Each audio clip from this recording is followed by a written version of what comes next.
கோழை, நீ எல்லாம் ஒரு போராளியா, பஞ்சாங்குள்ளி, காமெடி பீஸ், இப்படி இவ்வளவு சொன்னாக்க எதனா ஒண்ணு வரணும் இல்லைங்க. திருப்பி நீ பெரிய ஆளா அப்படின்னு ஏதாவது ஒண்ணு வரும் என்பதற்காக ப்ரொவோக் பண்றதுக்காகவே பேசினது. நான் ட்விட்டர்ல போட்டிருந்தேன், இது வடிவேலுவின் கிட்னி திருட்டு காமெடி மாதிரி. அந்த வேலையை தான் அவரு செய்தது. ஆனால் கிட்னி திருட்டுக்கு அவர் பலியாகல. வாஞ்சிநாதன் பாண்டே பேசுகிறார்.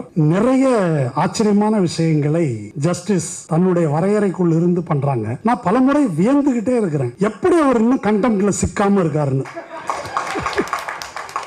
நீதித்துறையில எந்த வார்த்தை சிக்கும், எந்த வார்த்தை தப்பிக்கும் ஒரு கணக்கு இருக்கு. ஜஸ்டிஸ் அந்த பார்டர்ல நின்று விளையாடுவார் பாருங்க, ஆச்சரியமா இருக்கும். இது பாண்டே. இப்போ இந்த பார்டர்ல நின்று எப்படி விளையாடுறாருன்றதான் நம்ம பேசிட்டு இருக்கிறோம். யாரோ ஒருத்தர் வந்தாராம், வக்கீலா இருந்த போது திமுக காரர், பின்னால அவர் HRNC மினிஸ்டரா இருந்தாராம், பின்னால இவர் மகா பெரிவா படம் மாட்டி வச்சிருந்தாராம். அவர் இது யாருங்க, உங்களுடைய தாத்தாவான்னு கேட்டாராம், திராவிட குரல்ல கேட்டாராம். மகா பெரிவால கூட தெரியல, இவங்க HRNC மினிஸ்டரா. இப்ப கமலஹாசன் கூட தான் உலக நாயகன் சொல்றான். இப்ப போய் ஸ்டீஃபன் ஸ்பீல்பர்க் கிட்ட உலக நாயகன் யாருன்னு உனக்கு தெரியுமான்னு கேட்டாங்க. இது கூட தெரியல, நீ எல்லாம் ஒரு டைரக்டரா. திராவிட குரல் அப்படின்னா ஆரிய குரல் எப்படி இருக்கும்னு அடுத்த கேள்வி வருது. ஆரிய குரல் எப்படி இருக்கும் அப்படின்னு ரிக்வேதத்தில் இருக்குது. தவளை மாதிரி இருக்கும். உங்கள் மீது நான் ஒரு புகார் தலைமை நீதிபதிக்கும் உச்ச நீதிமன்ற நீதிபதிகள் அனைவருக்கும் அனுப்பியிருக்கிறேன். அது கடந்த சில நாட்களாக வாட்ஸ்அப்ல சுத்துது. இது எப்படி நேர்ந்தது, அதுக்கு பின்னால இப்ப நான் சொல்லியிருக்காரு, அது எல்லா இடத்துலயும் வந்திருக்குது. அது அங்கே ரிசீவ் பண்ணி ரப்பர் ஸ்டாம்ப் போட்டிருக்காங்க பல பக்கங்கள்ல. அந்த ரப்பர் ஸ்டாம்ப் பிளர் பண்ணப்பட்டிருக்குது. அப்படி அது அங்கிருந்து வந்திருக்குது. அது எப்படி வரும், வாஞ்சிநாதன்ல அவர் தான் சுற்றி விட்டுருப்பாரு என்று ரைட் விங்ல இன்னும் சிலர்லாம் பேசுகிறார்கள். அதாவது நீதிபதிகளே ரைட் விங்கா இருக்கும் போது நீதிபதிகள் ஆபீஸ்ல வேலை பார்க்கறதுக்கு ஆள் இருக்காது. இப்ப சுர்ஜித் என்பவன் கெவினை வெட்டி இருக்கிறான். அந்த விஷயம் எப்படி பார்க்கிறோம்? மார்க்சுடைய பிரபலமான மேற்கோளை ஒன்று சொல்றேன், ஒரு தத்துவம் மக்களை பற்றி கொண்டால் அது பௌதிக சக்தியாக மாறுகிறது. மனிதர்களை பற்றி கொண்டால், சனாதனம் என்ற தத்துவம் சுர்ஜித்தை பற்றி கொண்டால் அது அருவாள் எடுத்து வெட்ட வைக்குது. நீதிபதிட்ட அருவாள் இல்ல, பேனாதான் இருக்கு. அனைவருக்கும் வணக்கம். இந்த அரங்கிற்கு சிறப்பு அழைப்பாளர்களாக 2 விருந்தினர்கள் வந்திருக்கிறார்கள். பேராசிரியர் டாக்டர் மோகன் கோபால், உங்களில் பலருக்கு தெரிந்திருக்கலாம். இன்றைக்கு இந்துத்துவ பாசிச சக்திகளை எதிர்த்து வழக்குகள் நடத்தக்கூடிய பலர் இருக்கிறார்கள். ஆனால் அரசியல் ரீதியாகவும் சித்தாந்த ரீதியாகவும் அதை மிக வலிமையாக எதிர்க்கக்கூடிய அறிவுத்துறையினர் மிக குறைவு. டாக்டர் மோகன் கோபால் அந்த வகையைச் சேர்ந்தவர். இந்த அரசமைப்பு சட்டத்தை மாற்றாமலேயே நீதிபதிகளை தனக்கு ஏற்ப நியமனம் செய்து இந்த அரசமைப்பு சட்டத்திற்கு புதிய விளக்கத்தை கோரி கேசவானந்த பாரதி தீர்ப்பு போன்றவற்றை தலைகீழாக்குவதற்கான முயற்சிகள் எவ்வாறு நடக்கின்றன என்பதை வெகு நீண்ட காலமாக ஊடகங்களில், மேடைகளில், எல்லா இடங்களிலும் பேசி வருபவர். அடுத்து தோழர் பாலன், கர்நாடக உயர்நீதிமன்றத்தின் மூத்த வழக்குரைஞர். கௌரி லங்கேஷ் வழக்கில் கௌரி லங்கேஷனுடைய உறவினர்களால், கர்நாடக அரசால் நம்பகமான சிறப்பு வழக்குரைஞராக நியமிக்கப்பட்டவர். அவர்தான் சனாதன் சன்ஸ்தாவுக்கு எதிரான அந்த வழக்கை ஒரு வகையில் உயிரை பணயம் வைத்து நடத்தி கொண்டிருக்கிறார். இன்றைக்கு தர்மஸ்தலா விவகாரத்தில் ஒரு சிறப்பு புலனாய்வு குழு அமைப்பதற்கு அவர் மிக முக்கியமான காரணம். எனவே அவர்கள் 2 பேரும் இந்த அரங்கில் உரையாற்ற இருக்கிறார்கள். என்னை பொறுத்தவரையில் அவங்க நீதித்துறையின் நிலை, இந்த வழக்கு பற்றியும் அவர்கள் உரையாற்றக்கூடும். ஆனால் தொடர் வாஞ்சிநாதன் தொடர்பாக மதுரை உயர்நீதிமன்ற கிளையிலே நடைபெற்ற விவகாரங்கள் என்ன, நீதிபதி GR சாமிநாதன் அவர்கள் கொடுத்த தீர்ப்புகள் என்ன, அதில் நாம் காண்கின்ற பிரச்சனைகள் என்ன என்பவற்றை பற்றி ஒரு சுருக்கமான சித்திரத்தை உங்களுக்கும் அவர்களுக்கும் தருவது அவசியம் என்பதால் முதலாவதாக நான் அவற்றை பேச விளைகிறேன். இந்த நிகழ்ச்சிக்கு தலைப்பு நீதி கெட்டது யாரால். நீதி கெட்டது யாரால் என்பது ஒரு புகழ்பெற்ற வெளியீடு. 1956 திருச்சி மாவட்ட ஆட்சியர் மலையப்பன் என்பவர், அவருக்கு எதிராக தொடுக்கப்பட்ட ஒரு வழக்கில் பார்ப்பன நீதிபதிகள் 2 தீர்ப்பளித்து, அவரை கண்டித்து தீர்ப்பளித்து, அதை அன்றைய இந்து நாளேடு கொண்டாடி தலையங்கம் தீட்டிய போது அதற்கு எதிராக திருச்சியில் ஒரு மாபெரும் பொதுக்கூட்டத்தை தந்தை பெரியார் நடத்துகிறார். ஏறத்தாழ 40,000 பேர் கூடிய அந்த கூட்டத்தில் நீதிமன்ற அவமதிப்பு என்ற பூச்சாண்டிக்கு நாம் பயப்படக்கூடாது என்பதை முதலாக ஒரு போர்க்குரலாக அங்கே தந்தை பெரியார் எழுப்புகிறார். அந்த உரையை தொடர்ந்து அவர் மீது நீதிமன்ற அவமதிப்பு வழக்கு தொடரப்படுகிறது. அந்த நீதிமன்ற அவமதிப்பு வழக்கை எதிர்கொண்ட பெரியார் மன்னிப்பு கேட்கவில்லை. ஒரு வரி மட்டும் படித்து காட்டுகிறேன். இந்த குற்றச்சாட்டு வார்த்தைகளின் நேரடியான பொருளுக்கு ஏற்ற மாதிரி நான் யாதொரு குற்றமும் செய்தவன் அல்ல. அதாவது அவமதிப்பு குற்றத்தை செய்தவன் அல்ல. அப்போ என்ன செஞ்சார்? பொதுவாக மனித சுபாவத்தை பற்றியும் நீண்ட காலமாக அது பிரதிபலித்து வருவதை பற்றியுமே எடுத்து சொல்லி பரிகாரம் தேட முயற்சித்து வருகிறேன். இது சாதிய வர்க்க சமூகத்தில் மனிதர்கள் எப்படி சிந்திக்கிறார்கள், இது ஒரு பிலசாபிகளான கூற்று. அதன் பிறகு பார்ப்பனர்களில் யோக்கியர்கள் இல்லையா, நீதிமான்கள் இல்லையா என்ற கேள்வி எழுப்புகிறார்கள். ராஜாஜி எப்படி இருக்கிறார்? சனாதன தர்மத்தையும் சாதியையும் வர்ணாசிரம தர்மத்தையும் பாதுகாப்பதற்காகத்தான் இருக்கிறேன் என்று ராஜாஜியை சொல்லும்போது அதுக்கு மேலே ஒரு யோக்கிய பார்ப்பானை நான் எங்கே கண்டுபிடிப்பது? அதனால் இந்த நீதிமன்றத்தில் இவர்கள் ஆதிக்கம் செலுத்தும் வரை எங்களுக்கு நீதி கிடைக்காது என்பதுதான் அந்த நீதிமன்றத்தில் அவர் பேசி அதன் தொடர்ச்சியாக தண்டனையை எதிர்கொள்கிறார். இன்றைக்கு ஏறத்தாழ 70 ஆண்டுகளுக்கு பிறகு அதே கேள்வியை, நீதி கெட்டது யாரால் என்ற கேள்வியை இன்றைய இந்த கான்டெக்ஸ்டில் எழுப்பி நாம் பேசிக்கொண்டிருக்கிறோம். இந்த கேள்விக்கு தமிழ்நாடு ஒரு வகையிலே விடையளித்திருக்கிறது. அன்றைக்கு 40,000 பேரை கூட்டி தந்தை பெரியார் பேச முடிந்தது. இன்றைக்கு இந்த அரங்கிலே அந்த அளவுக்கு கூட்டம் இல்லை என்றாலும் கூட தோழர் வாஞ்சிநாதனுக்கு இழைக்கப்பட்ட அவமதிப்பு மதுரை நீதிமன்றத்திலே நடைபெற்றதை பார்த்தபோது தன்னெழுச்சியாக தமிழ்நாடு முழுதும் வழக்கறிஞர்கள் போராடினார்கள். ஊடகங்கள் எழுதின, சமூக ஊடகங்கள் எழுதின. இதனை எப்படி புரிந்து கொண்டார் அந்த நீதிபதி? இதனை வலதுசாரிகள் எப்படி புரிந்து கொண்டார்கள் என்றால், வாஞ்சிநாதன் ஏற்பாடு செய்த ஒரு கூட்டம், இது அவர் தீர்ப்பிலேயே குறிப்பிடுறார். ஆனால் வாஞ்சிநாதன் யார் என்று தெரியாதவர்கள் தான் தமிழ்நாடு முழுதும் ஆர்ப்பாட்டம் செய்தவர்கள். தந்தை பெரியார் அங்கே சொல்றார், மலையப்பனையும் எனக்கு தெரியாது, தீர்ப்பு வழங்கிய இந்த நீதிபதிகளையும் எனக்கு தெரியாது, அவர்களை நான் கண்டதில்லை, ஆனால் இஷ்யூ என்னன்னு பேசுகிறார். அதே போல வாஞ்சிநாதனையும் தெரியாது, அவரை யாருக்கும் அறிமுகம் இல்லை பெரும்பாலானவருக்கு. அத்தனை பேர் போராடுவதற்கு காரணம் என்பது தமிழ்நாடு வழக்கறிஞர்களுக்கு இருக்கின்ற ஒரு நீண்ட போராட்ட மரபு. அந்த போராட்ட மரபு சிவில் லா அமெண்ட்மெண்ட் வந்தபோது இந்தியாவிலேயே போராடியவர்கள் தமிழ்நாட்டு வழக்கறிஞர்கள். நாலிமத் கமிட்டி கிரிமினல் லா அமெண்ட்மெண்ட் வந்தபோது தமிழ்நாட்டிலேயே வீதியில் இறங்கி போராடியவர்கள் தமிழ்நாட்டு வழக்கறிஞர்கள்.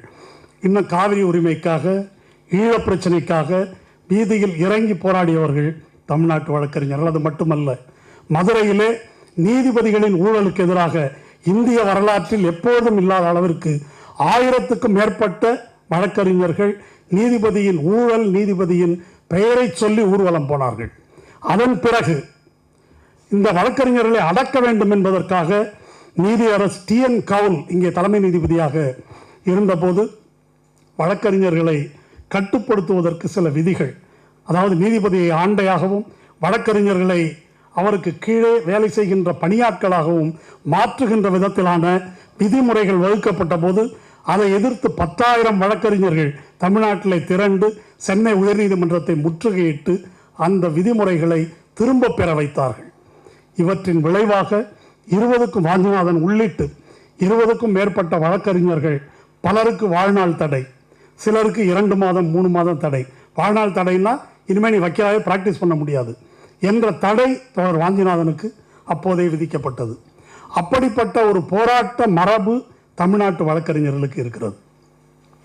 அந்த மரபின் தொடர்ச்சி தான் இன்றைக்கு நாம் பார்க்கின்ற இந்த எதிர்ப்பு குரல். அது கொஞ்சம் மங்கி இருந்தது. மங்கி இருந்த அந்த போராட்ட குணத்தை மீண்டும் தூண்டிவிட்ட பெருமை நீதிபதி GR சாமிநாதனைத்தான் சாரும். அந்த வகையிலே ஒரு வகையில் அவருக்கு நாம் நன்றி சொல்ல கடமைப்பட்டிருக்கிறோம். வாஞ்சிநாதன் அவர்களை பற்றி அந்த நீதிமன்றத்தில் அவர் பேசியது அநேகமாக தேசிய நாளேடுகள் உள்ளிட்டு எல்லா பத்திரிகைகளிலும் வந்திருக்கு. நீ ஒரு கோழை, நீ எல்லாம் ஒரு போராளியா, நீ ஒரு காமெடி பீஸ், இந்த டிவியை பார்த்து என்னன்னு சொல்லி ஏன் கண்ணு தெரியலையா, அரவிந்த் ஆஸ்பத்திரி கூட்டு போட்டுமா, இதெல்லாம் வந்து ஒரு கோர்ட்டில் ஒரு நீதிபதி வாஞ்சிநாதனை பற்றி பேசியது. மற்ற எல்லாம் இருக்கட்டும், நீ ஒரு கோழை என்று அவர் சொன்னது இருக்கு இல்லையா, அதன் காரணத்தினால் அந்த தோழரை பற்றி தெரிந்து கொள்ளாதவர்கள் தெரிந்து கொள்ள வேண்டும். சுருக்கமாக சொல்கிறேன். வாஞ்சிநாதன் அவர்கள் 2004 வழக்கறிஞர் பிராக்டிஸுக்கு வருகிறார். அதற்கு முன்னாலே ஒரு திராவிடர் கழக மாணவர் அணியில் இருந்தவர். பிராக்டிஸுக்கு வந்த பிறகு அப்பொழுது நான் மக்கள் கலை இலக்கிய கழகத்தின் பொதுச் செயலாளர், மக்கள் உரிமை பாதுகாப்பு மையம் என்ற அமைப்பு வழக்கறிஞர் ராஜு தலைமையில் இயங்கி வந்தது. அதில் இணைந்து கொள்ளுகிறார். 2005 கொக்கோ கோலாவுக்கு எதிராக ஒரு போராட்டம் நடத்துகிறோம், அதில் முன்னணி பாத்திரம் மாற்றுகிறார். அதற்கு பிறகு கூடங்குளம் போராட்டத்திலே முக்கிய பாத்திரம் மாற்றுகிறார். சிதம்பரத்திலே ஆறுமுகசாமி என்ற சிவனடியார் தமிழில் பாடும் உரிமை மறுக்கப்பட்ட போது ஆறுமுகசாமியை தோளில் சுமந்து சென்று சிற்றம்பல மேடை ஏறி பாட வைத்தவர்களில் தோழர் வாஞ்சிநாதன் ஒருவர். அதற்காக சிறை சென்றவர். பிறகு அந்த கோயிலை அரசு மேற்கொள்ள வேண்டும் என்பதற்கான போராட்டம், நடைமுறை போராட்டம், பொதுக்கூட்டங்கள், வழக்குகள் அனைத்திலும் முன்னின்றவர்.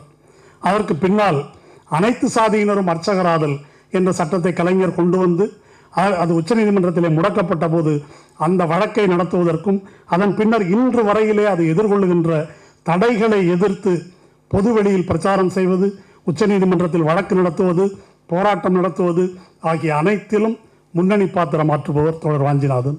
இவை அனைத்துக்கும் மேலாக தாதுமணல் கொள்ளை என்று உங்களுக்கு எல்லாம் தெரிந்த வைகுந்தராஜனுடைய தாதுமணல் கொள்ளை, முதன்முறையாக அந்த தாதுமணல் கொள்ளை நடைபெற்ற இடங்களுக்கு உள்ளே புகுந்து அவற்றை ஒளிப்பதிவு செய்து வெளியே கொண்டு வந்து எக்ஸ்போஸ் பண்ணவர் வாஞ்சிநாதன். உயிரை பணயம் வைத்து, உண்மையிலேயே உயிரை பணயம் வைத்து செய்யப்பட்ட நிகழ்ச்சி. அதற்கு பின்னாலே ஒரு ஆங்கில பெண் பத்திரிகையாளர், நான் பேர் சொல்ல விரும்பலை, அவங்க நான் தான் செஞ்சேன் அப்படின்னு அதை வந்து பேசிகிட்டு இருந்தாங்க. தூத்துக்குடியிலே பொதுக்கூட்டம் நடத்தினோம் தாதுமணல் கொள்ளையன் வைகுந்தராஜனுக்கு எதிராக என்று. அந்த கூட்டத்துக்கு தலைமை தாங்கியவர் தோழர் வாஞ்சிநாதன், நான் அதில் சிறப்பு பேச்சாளர். ஏறத்தாழ 50க்கும் மேற்பட்ட ரவுடிகள் ஆயுதங்களுடன் சுற்றி வளைத்தார்கள், போலீஸ் தலையிடலை. அவற்றை எதிர்கொண்டு அந்த கூட்டத்தை நடத்தினோம். இந்த போராட்டத்தின் விளைவாக அன்றைய முதல்வர் ஜெயலலிதாவின் ஜெயா டிவியிலே பங்குதாரராக இருந்த வைகுந்தராஜன், அவர் இருந்தும் கூட அன்னைக்கு ககன்தீப் சிங் பேடி தலைமையிலே ஒரு குழு அமைக்கப்பட்டது. அது வந்து இந்த தாதுமணல் கொள்ளைக்கு ஒரு தடை விதிக்க வேண்டிய கட்டாயம் ஏற்பட்டது. அந்த தாதுமணல் கொள்ளைக்காக அவர் மிரட்டப்பட்டார். சூட்கேஸோடு வந்து பேரம் பேசப்பட்டது. கிரானைட் கொள்ளைக்கு எதிராக இதே போல நரபலி போன்றவற்றையெல்லாம் எக்ஸ்போஸ் பண்ணவர். அதுவும் வீடியோ காட்சிகளாக கொண்டு வந்த மதுரையில் நடைபெற்ற கிரானைட் கொள்ளை, அதிலும் இதே போன்ற பிரச்சனைகளை எதிர்கொண்டிருக்கிறார். இதை வந்து இன்னும் பட்டியலிட்டு கொண்டு போகலாம். இந்த சமச்சீர் கல்விக்கான போராட்டமாக இருக்கட்டும், இன்னும் பல போராட்டங்கள், சென்னை உயர்நீதிமன்றத்தில் நடைபெற்ற போராட்டம், வழக்கறிஞர்கள் மீது காவல்துறை தொடுத்த தாக்குதல் என்று இது ஒரு நீண்ட பட்டியல். எதற்காக இதையெல்லாம் சொல்லுகிறேன் என்றால், வாஞ்சிநாதனுக்கு ஒரு நீண்ட போராட்ட வரலாறு இருக்கிறது. அவர் இடதுசாரி மார்க்சிய அரசியல் பார்வையில் இயங்கி வந்தவர், இயங்கி வருபவர். இப்படி இந்த நீண்ட போராட்டத்தின் தொடர்ச்சியாக இன்றைக்கு ஜி.ஆர். சாமிநாதனுக்கு எதிரான இந்த வழக்கு, இந்த பிரச்சனை என்பது வருவதற்கு முன்னால் திருப்பரங்குன்றத்தில் இந்துத்துவ சக்திகள் அங்கே உருவாக்கவிருக்கின்ற மத கலவரத்துக்கு எதிராக முன்கை எடுத்து அதற்கு எதிராக இயங்கி வருபவர் வாஞ்சிநாதன்.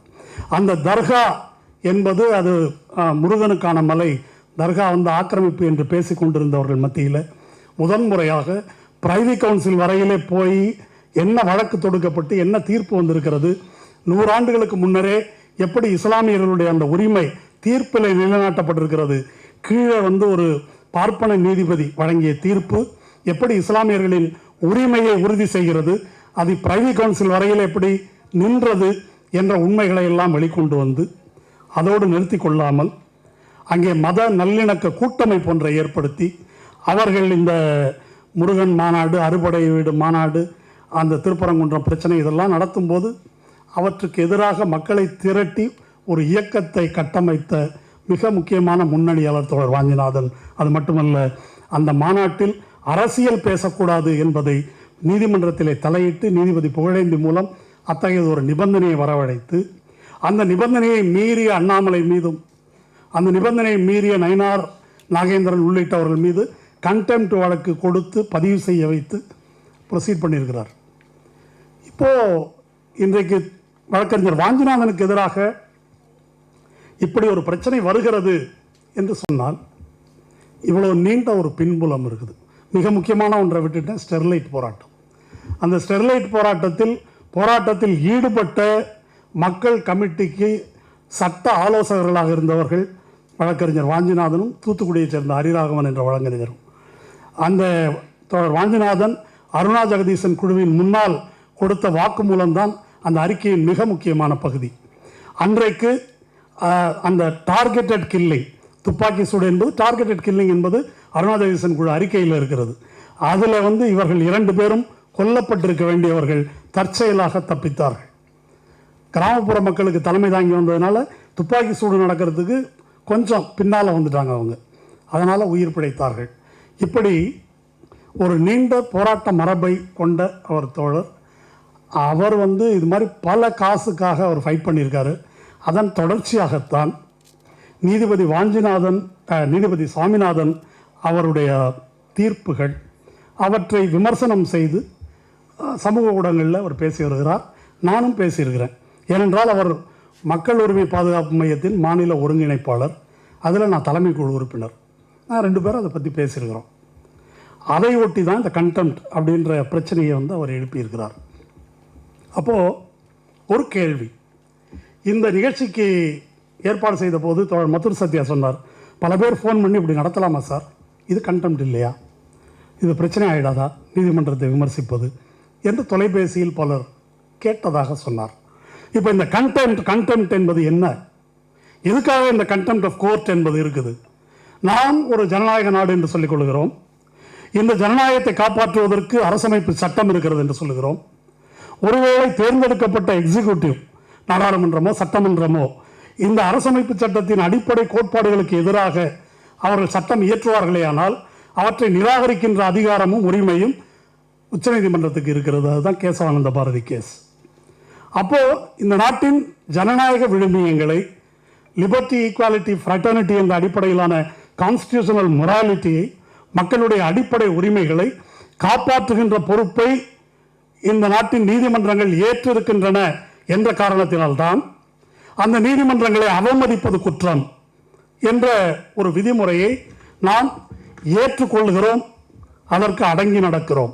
ஆனால் ஒருவேளை இந்த நீதித்துறை என்பது இந்த அரசமைப்பு சட்டத்துக்கே குழி பறிப்பதாக, அதற்கே குதர்க்கமான வியாக்கியானம் கொடுப்பதாக நீதிமன்றம் மாறும்போது இந்த அவமதிப்பு என்ற சொல்லின் பொருள் என்ன?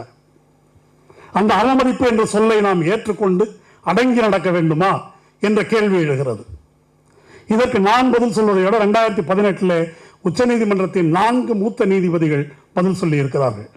ஜஸ்டிஸ் தீபக் மிஸ்ராவுக்கு கீழே இருந்த செல்லமேஸ்வர், மதன் பி லோகூர், கோகோய், குரியன் ஜோசப், இந்த 4 பேரும் ஒரு பிரஸ் மீட் நடத்தினாங்க. அந்த பிரஸ் மீட்டில் என்ன சொன்னார்கள்? அந்த பிரஸ் மீட்டில் இந்திய ஜனநாயகம் ஆபத்தில் இருக்கிறது. இது உலக வரலாற்றிலே எங்கேயும் கிடையாது. சிட்டிங் ஜட்ஜஸ் வெளியே உட்கார்ந்து இந்த நாட்டு ஜனநாயகம் ஆபத்தில் இருக்கு என்று பிரஸ் மீட் வைத்து சொல்வது கண்டெம்ட்னா, இதுக்கு மேலே கண்டெம்ட் ஏதாவது இருக்குதா? வைத்து சிட்டிங் ஜட்ஜஸ் பேசினார்கள். அப்படி பேசும்போது பத்திரிகை நிருபர்கள் அவர்களிடம் கேட்குறாங்க, என்ன சொல்கிறீங்க, முக்கியமான வழக்குகள் எல்லாம் மூத்த நீதிபதிகளுக்கு வழங்கப்படாமல் மற்ற நீதிபதிகளுக்கு வழங்கப்படுகின்றன, இந்த லிஸ்டிங்கில் பிரச்சனை இருக்குது, தலைமை நீதிபதிக்கு சொல்லிவிட்டோம், அவர் கேட்பதாக இல்லை என்று சொல்லி, அதனால தான் இந்த பிரஸ் மீட் நடத்துகிறேன். அந்த ஒரு வரியை சொல்கிறேன், unless this institution is preserved and maintains its equanimity, democracy will not survive in this country. இது அந்த 4 பேர் சொன்னது. இப்போ நாம் எதற்கு பேசுகிறோம்? வாஞ்சிநாதன் எதற்காக பேசினார் என்றால், ஜனநாயகம் இந்த நாட்டில் நின்று நீடிக்க வேண்டும் என்ற நோக்கத்திற்காக பேசுகிறோம். அந்த 4 நீதிபதிகள் எதற்காக பேசினார்களோ அந்த காரணத்துக்காகத்தான் நாமும் பேசுகிறோம். ஒருவேளை இவ்வாறு பேசுவது கண்டெம்ட், அவமதிப்பு என்றால் அவர்கள் செய்ததுதான் முக்கியமான அவமதிப்பு. அந்த பாதையில் தான் நாம் நடந்து செல்கிறோம். என்ன புரிந்து கொள்ள வேண்டும் என்றால், இந்த நாட்டில் ஜனநாயகத்தை காப்பாற்றுவதற்காக ஏற்படுத்தப்பட்ட நிறுவனங்கள், அது நீதிமன்றமாக இருக்கட்டும், அது நீதிமன்றம் கடைசியாக வருவோம், மற்ற எல்லா நிறுவனங்களும், சிபிஐயாக இருக்கட்டும் அல்லது இடியாக இருக்கட்டும், ரிசர்வ் பேங்காக இருக்கட்டும், computer and auditor general of இந்தியாவாக இருக்கட்டும், எலெக்ஷன் கமிஷன் ஆஃப் இந்தியாவாக இருக்கட்டும், கடைசியில் நீதித்துறையாக இருக்கட்டும், எல்லாமே ஆங்கிலத்தில் சொன்னால் ஹாலோட் அவுட், உள்ளே இருக்கிறதெல்லாம் குடஞ்சி வெளியே எடுத்தாச்சு. வெளியே அது கூடு மட்டும்தான் இருக்கிறது. அந்த கூடு மட்டும் இருப்பதை காட்டி ஜனநாயகம் இருப்பதாக காட்டிக்கொண்டு இதை எதிர்த்து விமர்சித்தால், இதற்கு எதிராக எதுவும் பேசினால் அது நீதிமன்ற அவமதிப்பு என்று அவர்கள் குற்றம் சாட்டுகிறார்கள். இப்போ ராகுல் காந்தி பேசுகிறார், இந்த தேர்தல் திருடப்பட்டு விட்டது, சென்ற நாடாளுமன்ற தேர்தல் திருடப்பட்டு விட்டது, அதற்கு பின்னால் மகாராஷ்டிரா தேர்தல் திருடப்பட்டு விட்டது, பீகாரிலும் அதுதான் நடக்கப் போகிறது என்று சொல்லுகிறார். கர்நாடகாவில் ஒரு தொகுதியை எடுத்துக்கொண்டு குறிப்பாக ஆய்வு செய்து கையில் வைத்திருக்கிறோம், நிரூபிக்க போகிறோம், அணுகுண்டு விழுது என்று அறிவித்திருக்கிறார். இப்போ ஒரு நாடாளுமன்ற எதிர்க்கட்சியின் தலைவர் அவர் இந்த நாட்டில் தேர்தல் திருடப்பட்டு விட்டது என்று ஒரு கூட்டத்தில் அவர் பேசிட்டு, எங்களால் எதுவும் செய்ய முடியாது, வீதியில் இறங்குவது மட்டும்தான் முடியும் என்று அவர் பேசுகிறார். அப்போ ஒரு பாசிசத்துக்கு எதிராக நாம் போராடி கொண்டிருக்கிறோம் என்ற உணர்வு நமக்கு இருக்குமாயின், நாம் இழைக்கின்ற இந்த கண்டெம்ட் என்பது கண்டெம்ட் ஆஃப் கோர்ட் அல்ல, இது வந்து கண்டெம்ட் ஆஃப் ஃபாசிசம். பாசிசத்துக்கு எதிரான அவமதிப்பு, பாசிசத்துக்கு எதிரான நமது கண்டனம் என்ற கோணத்திலே தான் இதை நாம் புரிந்து கொள்ள வேண்டும்.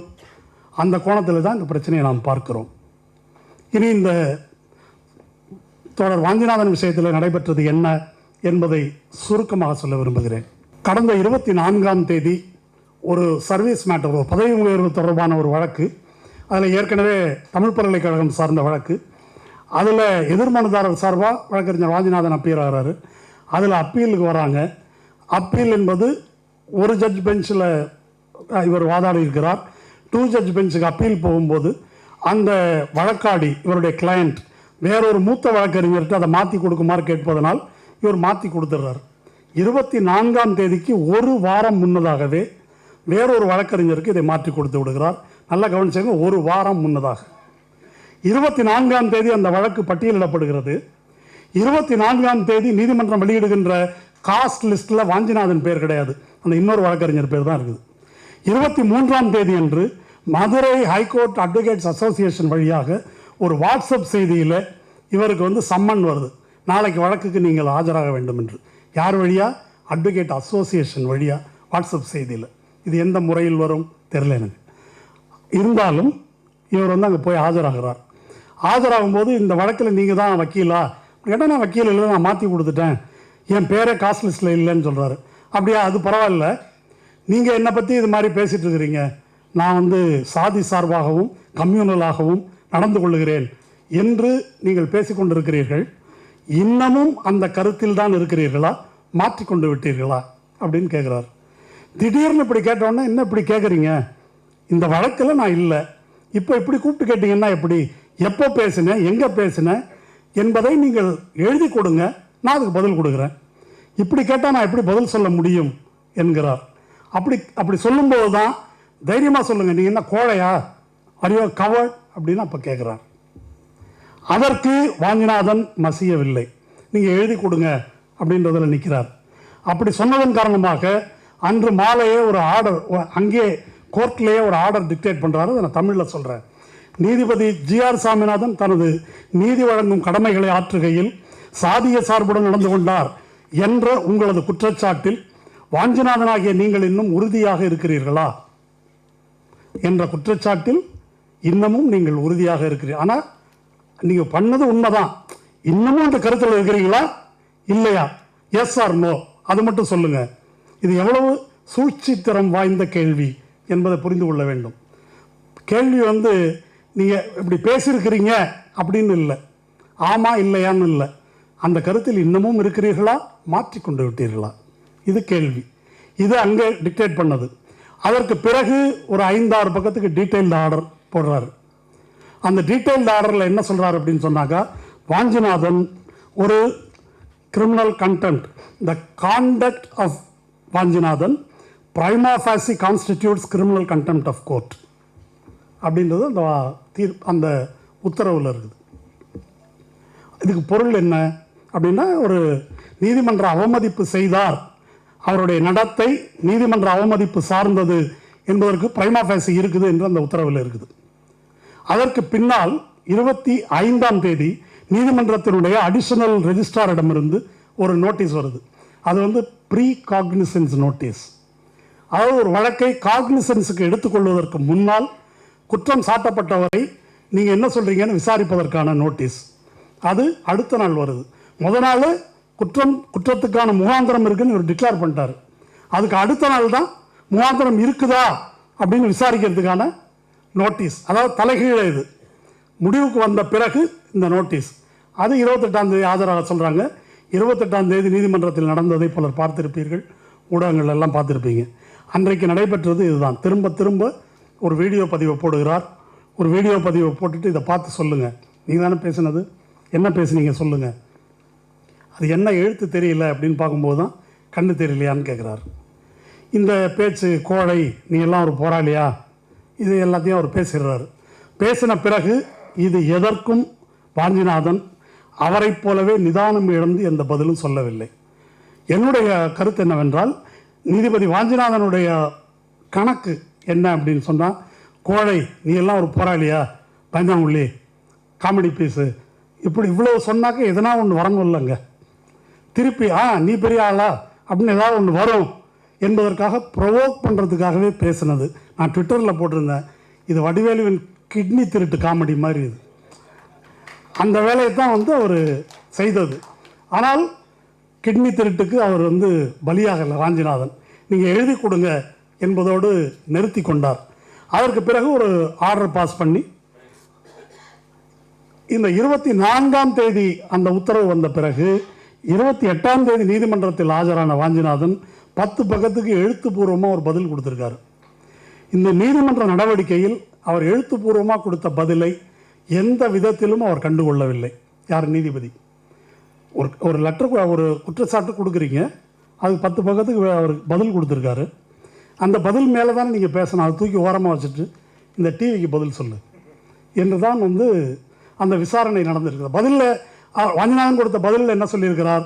கண்டெம்ட் ஆஃப் கோர்ட் ஆக்ட் 1971 கீழே மரியாதைக்குரிய நீதிபதி ஐயா, உங்களுக்கு விசாரிக்கிறதுக்கு அதிகாரம் கிடையாது, நீங்கள் இதை விசாரிக்க முடியாது. அப்படி ஒரு குற்றச்சாட்டு உங்களுக்கு இருக்கும் பட்சத்தில் சென்னை உயர்நீதிமன்றத்தின் தலைமை நீதிபதிக்கு தான் இதை ரெஃபர் பண்ண முடியும். அவர் தான் அது மேற்கொண்டு அட்வொகேட் ஜெனரலை கன்சல்ட் பண்ணிவிட்டு அவருடைய ஒப்பீனியனை வாங்கி கொண்டு இது நீதிமன்ற அவமதிப்பு தானா தொடர்வதா என்ற முடிவை அவர் தான் வந்து எடுக்க முடியும். உங்களுக்கு அதிகாரம் இல்லை. இரண்டாவது, உங்கள் மீது நான் ஒரு புகார் தலைமை நீதிபதிக்கு வந்து அனுப்பியிருக்கிறேன். அந்த புகார் அதனுடைய நகல் நான் வந்து ரெஜிஸ்டர்ட் போஸ்ட்டில் தான் அனுப்பியிருக்கிறேன். சாஃப்ட் காப்பியாக போகக்கூடாது, டிஜிட்டலாக போகக்கூடாது என்று தலைமை நீதிபதிக்கும் உச்ச நீதிமன்ற நீதிபதிகள் அனைவருக்கும் அனுப்பியிருக்கிறேன். அது கடந்த சில நாட்களாக வாட்ஸ்அப்பில் சுற்றுது. ஒரு அதிமுக வழக்கறிஞர் தான் அதை சுற்றுக்கு விட்டு கொண்டிருக்கிறார். இது எப்படி நேர்ந்தது? அதுக்கு பின்னால் இப்போ வந்து நான் சொல்லியிருக்காரு, அது எல்லா இடத்துலையும் வந்திருக்குது. அது வந்து அங்கே ரிசீவ் பண்ணி ரப்பர் ஸ்டாம்ப் போட்டிருக்கிறாங்க பல பக்கங்களில். அந்த ரப்பர் ஸ்டாம்ப் வந்து பிளர் பண்ணப்பட்டிருக்குது. அப்படி அது அங்கேருந்து வந்திருக்குது. அது எப்படி வரும்? வாஞ்சிநாதனில் அவர் தான் சுற்றுக்கு விட்டுருப்பார் என்று ரைட் விங்கில் இன்னும் சிலர்லாம் வந்து பேசுகிறார்கள். அதாவது நீதிபதிகளே ரைட் விங்காக இருக்கும்போது நீதிபதிகள் ஆஃபீஸில் வேலை பார்க்குறதுக்கு ஆள் இருக்காது நம்ம. அதனால் அது வியப்புக்குரியதில்லை. அவருக்கு கிரைம் பிரான்ச்சில் சைபர் கிரைமில் புகார் கொடுத்துருக்கிறார், அவர்கள் விசாரிக்கட்டும், இந்த விஷயத்தை குறிப்பிட்டிருக்கிறார். அடுத்தது, அதில் உங்கள் மீது நான் புகார் கொடுத்திருக்கிறேன், அதை விசாரிக்க வேண்டியவர் உச்சநீதிமன்றத்தின் தலைமை நீதிபதி, உங்களுக்கு அதை விசாரிப்பதற்கான அதிகாரம் இல்லை, அதில் நீங்கள் தலையிடுகிறீர்கள், நீங்கள் விசாரிக்க முடியாது என்பதை சொல்லியிருக்கிறார். இன்னொன்று, நேச்சுரல் ஜஸ்டிஸ் ஒன்று அதனுடைய மிக அடிப்படையான ஒரு கோட்பாடு.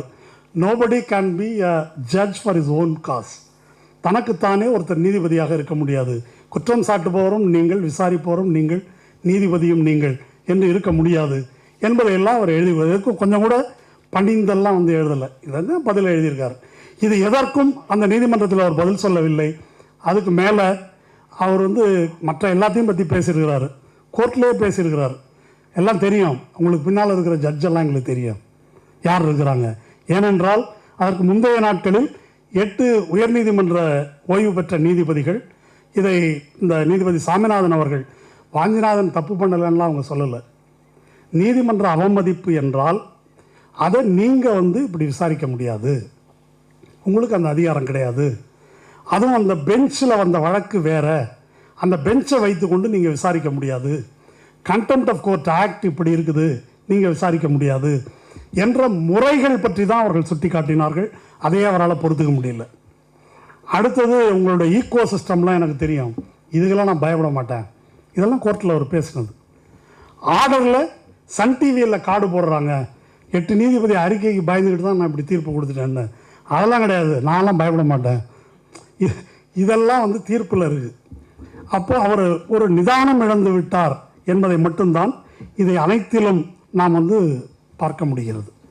இப்போ இந்த மொத்த நிகழ்வையும் தொகுத்து பார்க்கும்போது வாஞ்சிநாதன் என்ன கண்டெம்ட், என்ன அவமதிப்பு செய்தார் என்பதை இன்னும் அவங்க கான்க்ரீட்டாக சொல்லலை, அதுக்குள்ளே நம்ம போக முடியாது. ஆனால் நீதியரசர் ஜி.ஆர். சாமிநாதன் நிச்சயமாக கண்டெம்ட் வந்து இழைத்திருக்கிறார். பொதுவாக நம்ம கண்டெம்ட் ஆஃப் கோர்ட் என்பதை மக்கள் எப்படி புரிஞ்சுக்கிறாங்கன்னா கண்டெம்ட் ஆஃப் ஜட்ஜ் என்று தான் புரிந்து கொள்ளுகிறார்கள். இல்லை, அது வந்து நீதிமன்ற அவமதிப்பு தான். நீதிமன்றத்தில் நீதிபதி ஒரு பக்கம், வழக்கறிஞர் ஒரு பக்கம், 2 பேரும் கோர்ட் ஆஃபீஸர்ஸ், 2 பேரும் சேர்ந்தது தான் நீதிமன்றம். அப்போ நீதிமன்றத்துக்குன்னு ஒரு மாண்பு இருக்கிறது, அதற்கென்று முறைகள் இருக்கின்றன. அதற்கு யார் கட்டுப்படவில்லை என்றாலும் அவங்க வந்து அந்த கண்டெம்ட் குற்றத்தை இழைத்தவர்கள். Section 16 of the contempt of court act, இது வந்து judge acting judicially shall also be liable for contempt of his own court as any other individual. அப்போது அரசர்லாம் இல்லை, நீதிபதி ஜி. சாமிநாதன் மீது கண்டெம்ட் வழக்கு தொடுக்கணும், யார் வேணால் தொடுக்கலாம். தொடுப்பதற்கான அடிப்படை அவருடைய நடத்தைகளில் இருக்கிறது. அவர் பலது வந்து செஞ்சுருக்கார். பெஞ்ச் விசாரிக்க வேண்டியது அவர் விசாரிச்சிருக்காரு. அடுத்தது சுப்ரீம் கோர்ட்டுக்கு போன கம்ப்ளைண்ட், அந்த கம்ப்ளைண்ட்டில் வெளியே சுற்றுது, அதில் இடம்பெற்றிருக்கிற ஒரு விஷயம் பற்றி தான் அவர் டிவியில் போட்டு கேட்குறாரு. தலைமை நீதிபதிக்கு என்ன கம்ப்ளைண்ட் பண்ணியிருக்காரோ அதை இங்கே அவர் விசாரிக்கிறார். அதுக்கு மேலே வந்து இதை தலைமை நீதிபதி சென்னை உயர்நீதிமன்றத்துக்கு அனுப்பாமல் இவரே எடுத்து விசாரிக்கிறார். இயற்கை நீதிக்கு எதிராக இதை செய்கிறார் என்ற 4 மிகப்பெரிய நீதிமன்ற அவமதிப்புகள், முறைகேடுகளில் அவர் ஈடுபட்டிருப்பதால் இந்த நடவடிக்கைக்கு பொருத்தமானவர் அந்த நீதிபதி தான். இப்போது வாஞ்சிநாதனுக்கு எதிரான இந்த குற்றச்சாட்டு, இந்த இஷ்யூ அப்படின்றது வந்து ஒரு இந்த டிப் ஆஃப் த ஐஸ்பர்க்னு சொல்லுவாங்க இல்லையா, தண்ணி அது மாதிரி ஒரு பனிப்பாறையின் ஒரு நுனி என்று சொல்லலாம். அதாவது அவர் தலைமை நீதிபதிக்கு அனுப்பியிருக்கக்கூடிய இதில் வந்து இந்த வழக்குகளை பட்டியலிடுவதில் இந்த 4 ஜட்ஜஸ் வந்து சொன்னாங்க இல்லையா, அது மாதிரி பட்டியலிடுவது, தீர்ப்பு வழங்குவது, அதில் உள்ள பாரபட்சமான தன்மையை பற்றியெல்லாம் அவர் குறிப்பிட்டிருக்காரு. அது டெக்னிக்கல், அதற்குள்ளே நான் போகவில்லை. அது வந்து உச்சநீதிமன்ற தலைமை நீதிபதி விசாரிக்க வேண்டிய விஷயம். அதற்கு பிறகு ரெண்டாவது அம்சம் அப்படின்றது வந்து இந்த சனாதனம் சார்ந்த பார்ப்பனியத்தை உயர்த்தி பிடிக்கின்ற அரசமைப்பு சட்டத்துக்கு எதிரான இல்லீகலான தீர்ப்புகள். அந்த தீர்ப்புகளை வழங்கும்போது அவருடைய முறை மீறல்கள், இதை பற்றி நான் இப்போ புதுசாக பேசலை, பல யூடியூப் சேனல்களில் நான் பேசியிருக்கிறேன் ஏற்கனவே, வாஞ்சிநாதனும் பேசியிருக்கிறார். அது வந்து 2வது கேட்டகரி. 3வது, இந்த நீதிமன்றத்துக்கு வெளியே அவர் வந்து ஆர்எஸ்எஸ் சார்ந்த அல்லது வலதுசாரி அமைப்புகள் சார்ந்த கூட்டங்களில் அவர் ஆற்றுகின்ற உரைகள், அங்கே அவர் பேசுவது, இப்படி 3ஆக பிரித்து கொள்ளலாம். முதல் விஷயத்தை வந்து அதுபோல் தலைமை நீதிபதி விசாரிக்கட்டும், அல்லது துறை சார்ந்தவர்கள். நான் இந்த இடத்துல சொல்லிக்கணும், நான் சட்ட மாணவன் கிடையாது. ஒருவேளை நான் சொல்வதில் சட்ட ரீதியான பிழைகள் இருந்தால் நான் சொன்னாக்க திருத்திக் கொள்வேன். அவருடைய தீர்ப்புகளுக்குள்ளே இனி போவோம். புகழ்பெற்ற சில 2-3 தீர்ப்புகள். ஒன்று வந்து கரூருக்கு பக்கத்தில் இருக்கக்கூடிய சதாசிவ பிரம்மேந்திரால் மடம் என்ற இறந்து போன ஒரு பார்ப்பன துறவி. அவருக்கு அங்கே ஒரு சமாதி இருக்குது. அந்த சமாதியில் ஒரு 100 ஆண்டுகளுக்கும் மேலாக ஒரு மரபு பின்பற்றப்பட்டு வந்திருக்கிறது. அங்கே பார்ப்பனர்களுக்கு ஒரு விருந்து, அவருடைய திதி என்னைக்கு அந்த விருந்து போட்ட பிறகு பக்தர்கள், பார்ப்பனர் அல்லாதவர்கள் மற்ற எல்லாரும், அவங்க வந்து பார்ப்பனர்கள் உண்டு மிச்சம் வைத்த அந்த இலையில் உருளுவார்கள். அந்த உருளுகின்ற நடவடிக்கை என்பது 2015 தடை செய்யப்பட்டு விட்டது. 2015 என்ன தடை செய்யப்பட்டு விட்டது? இதுக்கு முன்னால் கர்நாடகாவில் உருளு சேவை அப்படின்னு இதே போன்ற நடவடிக்கை கர்நாடகாவில் நடந்து கொண்டிருந்தது. அதை எதிர்த்து உச்சநீதிமன்றத்துக்கு போய் உச்சநீதிமன்றம் அதற்கு இடைக்கால தடை விதித்தது. ஏன் இடைக்கால தடை விதித்தது என்று சொன்னால், இது ஹியூமன் டிக்னிட்டிக்கு எதிரானது, அதனால் இதை அனுமதிக்க முடியாது, ஃபைனல் விசாரணை பெண்டிங் இருக்குது, அதுக்கு இடைக்கால தடை விதித்தது. அந்த அடிப்படையில் இங்கேயும் அது நடத்தக்கூடாதுன்னு ஒருத்தர் பெட்டிஷன் போட்டபோது நீதிபதி மணிக்குமார் தலைமையிலான ஒரு பெஞ்ச், அந்த பெஞ்ச் 2015 உச்சநீதிமன்ற தீர்ப்பை சுட்டிக்காட்டுகிறது. அதற்கு பின்னால் இது வந்து மனித மாண்புக்கு எதிரானது. அது அந்த அந்த அந்த அந்த நிகழ்ச்சி நடப்பதற்கு முதல் நாள் தான் விசாரணைக்கு வருது. அதனால் வந்து இது மனித மாண்புக்கு எதிரானது அப்படின்னு சொல்லி ஆர்டிகிள் 21 அப்படின்றது மனித மாண்போடு டிக்னிட்டியோடு வாழ்வதற்கான உயிர் வாழும் உரிமை, அதுக்கு எதிரானது. அடுத்தது ஆர்டிகிள் 25, அதுக்கு 3 ரெஸ்ட்ரிக்ஷன் இருக்குது: பப்ளிக் ஆர்டர், மொராலிட்டி, ஹெல்த். இதில் வந்து பப்ளிக் மொராலிட்டிக்கு இது எதிரானது. அந்த வகையில் இதை மத உரிமை என்ற வகையில் இதை அனுமதிக்க முடியாது என்று ஜஸ்டிஸ் மணிக்குமார் அமர்வு தீர்ப்பு வழங்குகிறது. அதுக்கப்புறம் இது நடக்கலைங்க 2015 இப்போ போன வருஷம் ஒரு பெட்டிஷன் ஒருத்தர் போடுறாரு. எப்போ போடுறாரு? சம்பவத்துக்கு முன்னால் முதல் நாள் வருது அது விசாரணைக்கு. போலீஸ் மட்டும்தான் அந்த பக்கம் ரெஸ்பாண்டன்ட். போலீஸ் வந்து இந்த தீர்ப்புகளை எல்லாம் சொல்லி அதை ஆட்சேபிக்கிறார்கள். ஆட்சேபித்த உடனே நீதியரசர் என்ன சொல்கிறார்? அந்த ஆட்சேபத்தை புறந்தள்ளி விட்டு அந்த எச்சில் நிலையில் உருளும் உரிமை ஒரு மத உரிமை என்று தீர்ப்பு வழங்குகிறார். எப்படி தீர்ப்பு வழங்குகிறார்? ஆர்டிகிள் 25 இது வந்து ஒரு மத உரிமை, ஒரு லிபர்ட்டி, அது அவங்களுடைய நம்பிக்கை. அதில் நீங்கள் தலையிட முடியாது. தீ மிதிக்கிறது இல்லையா, அளவு குதிக்கிறது இல்லையா, அது மாதிரி இது ஒன்று அப்படின்னு அவர் சொல்கிறார். தீ மிதிப்பது தன்னை வருத்தி கொள்வது, அளவு குத்துறதும் அது மாதிரி தான். அது முட்டாள்தனம்னு சொல்லலாம். இது மனித மாண்புக்கு எதிரானது. அவன் சாப்பிட்ட எச்சிலில் இன்னொருத்தன் உருள்றது என்பது மாண்புக்கு எதிரானது. அதற்குள்ளே அவர் போகலை. அந்த டிக்னிட்டிக்கு எதிரானது என்ற உச்சநீதிமன்றத்தின் வாதம், மணிக்குமாரின் வாதம், நீதிபதி மணிக்குமாரின் வாதம், இது எதையும் அவர் பொருட்படுத்தவில்லை. இது மத நம்பிக்கை அப்படின்றத நியாயப்படுத்துவதற்கு ஒரு கதை சொல்கிறார் மகாபாரதத்திலிருந்து. மகாபாரத கதையில் பஞ்சபாண்டவர்கள் வெற்றி பெற்றுவிட்டு தர்மர் தலைமையில் திரும்பி வருகிறார்கள். வெற்றி பெற்ற அந்த மன்னர்கள் வந்து ராஜசூய யாகம் நடத்துகிறாங்க. அந்த ராஜசூய யாகம் நடத்திய அந்த மண்ணில் ஒரு கீரிப்பிள்ளை விழுந்து புரளுகிறது. அந்த கீரிப்பிள்ளையினுடைய வினோத தோற்றம் என்னவென்றால், பாதி உடம்பு அதுக்கு கோல்டாக இருக்குது, மீதி உடம்பு சாதாரணமாக இருக்குது. அந்த கீரிப்பிள்ளை வந்து இந்த மண்ணில் விழுந்து புரண்டு விட்டு தர்மனை பார்த்து, நீ எல்லாம் ஒரு தர்மனா அப்படின்னு அந்த கீரிப்பிள்ளை சொல்கிறது. எப்படி சொல்கிற? நான் வந்து பெரிய தர்மபுத்திரன் அப்படின்னு அவர் சொல்கிறாரு. அந்த கீரிப்பிள்ளை அதற்கு பதில் சொல்லுகிறது: ஒரு ஊரில் ஒரு ஏழை பிராமணன் இருந்தான். குடும்பமே ஏழை, பிச்சை எடுத்து தான் வாழ்ந்துட்டு இருந்தாங்க. அப்படி இருக்கிறவங்க ஒரு பஞ்ச காலத்தில் மாவெல்லாம் கொஞ்சம் பிச்சை எடுத்து வாங்கி வச்சுட்டு சாப்பிட்லான்னு குடும்பத்தோடு ஒரு 4-5 பேர் குழந்தை உள்பட உட்கார்ந்து இருந்தபோது இன்னொரு ஏழை பிராமணன் வந்து வாசலில் நின்று, ஐயா தர்மம் அப்படின்னு கேட்ட உடனே இவர்கள் அனைவரும் தங்களுக்கு இருந்த பங்கை, சாப்பிட வைத்திருந்த பங்கை அவர்களுக்கு, அந்த ஏழை பிராமணனுக்கு கொடுத்து விட்டார்கள். அதனால் உடனே அதை பார்த்து தேவர்கள் அங்கே பூமாரி பொழிந்தார்கள். இந்த கீரி புள்ள தற்செயலாக அந்த இடத்துல இருந்துச்சான். அந்த வீட்டில் வந்து அது உழுந்து புரண்டதில் பாதி உடம்பு தங்கமாக மாறிடுச்சு. மீதி உடம்பையும் தங்கமாக்கிக்கணும் என்பதற்காக இப்படிப்பட்ட தர்மத்தை செய்கின்ற ஒரு ஆள் எங்கே கிடைப்பான் என்று ஒவ்வொரு யாகமும் நடைபெறுகின்ற இடங்களிலும், தர்ம காரியம் நடக்கின்ற இடங்களிலும் இந்த கீரிப்பிள்ளை போய் புரளுது. தங்கம் ஆகலை. அதற்கு இணையான தர்மம் எங்கேயும் இல்லை. இப்படி ஒரு மரபு நம்முடைய மரபில் இருக்குது. அதனால இது மத உரிமை அப்படின்னு அந்த தீர்ப்பில் சொல்கிறார். இதோட சொல்லியிருந்தால் தொலைதுன்னு விட்டுடலாம். இதுக்கு மேலே போகிறார். இந்திய அரசமைப்பு சட்டம் ஒரு உரிமையை கொடுத்துருக்குது. இந்தியாவின் எந்த இடத்திலும் ஒரு குடிமகன் செல்வதற்கு, நடமாடுவதற்கான உரிமை, உருளுவதற்கான உரிமை அதில் வரும் அப்படின்னு அந்த தீர்ப்பில் கொடுத்துருக்கிறார். அப்போது இது அனைத்துக்கும் மேலே அதில் என்ன இருக்குது? Procedural lapse. ஒரு சுப்ரீம் கோர்ட் தீர்ப்பு ஏற்கனவே இருக்குது, அதையும் அவர் சொல்கிறாரு. மணிக்குமாருடைய 2 ஜட்ஜ் பெஞ்ச் தீர்ப்பு இருக்குது, அதையும் சொல்கிறாரு. ஆனால் இதை தாண்டி நான் தீர்ப்பு, ஒரு சிங்கிள் ஜட்ஜு ஒரு பெஞ்சுடைய தீர்ப்பையோ உச்சநீதிமன்ற தீர்ப்பையோ மீற முடியாது. உச்சநீதிமன்றத்தை அவர் கண்டுக்கவே இல்லை, விட்டார்.